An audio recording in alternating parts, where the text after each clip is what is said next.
Okay, another zombie shooter. This looks kinda fun. Whoa, whoa, whoa! What the fuck?!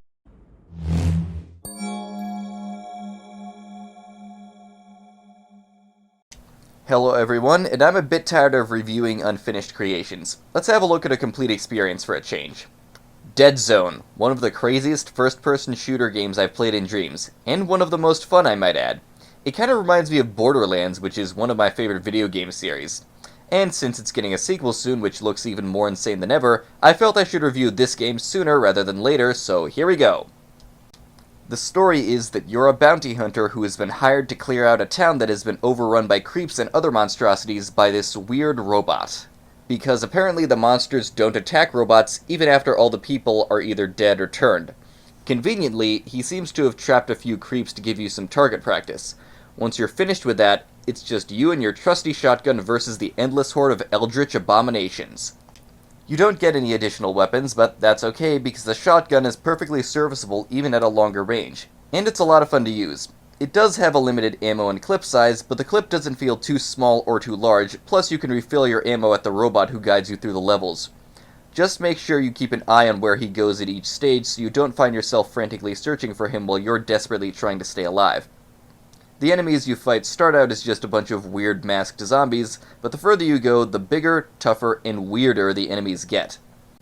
Just remember to keep your distance for the most part, and be careful not to stay in one place for too long, especially when you're getting swarmed. In some cases, it is a bit too easy to get swarmed to death, like in the church, but that's not really an issue. If you do die, you just respawn where you left off.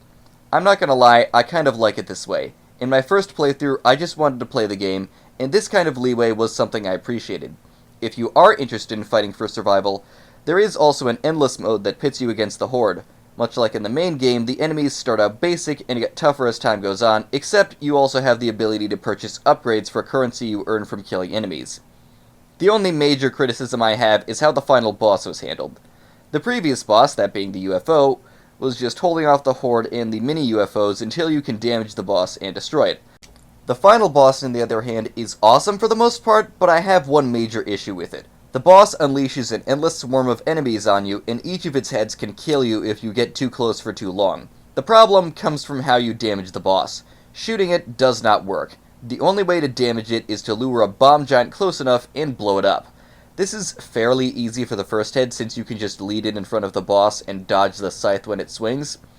For the second head though, it's a bit harder. Since the second head doesn't have an attack that can hit the bomb giant, you need to walk over close to it and wait for the giant to follow you, which is kind of a problem when the second head can pick you up and throw you, and I had many occasions where the giant would blow up too soon. The only way for me to eventually kill the boss was trial and error, and I'm not sure I was really able to come up with an effective plan for killing the second head without either getting tossed or setting the bomb off too soon. Overall, that's just a nitpick in an otherwise incredible game. If the sequel adds more weapons and enemies to it, it will make for quite the fun experience. Thank you all for watching, and I'll see you in the Dreamiverse. And for next episode, I think it's time I follow up on something I said a while ago.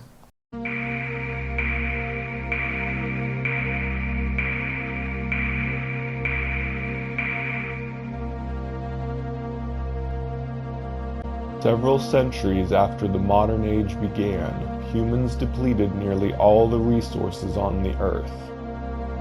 Before it was too late, the nations cooperated and pooled their remaining materials to create an armada of ark ships to carry some survivors to the stars.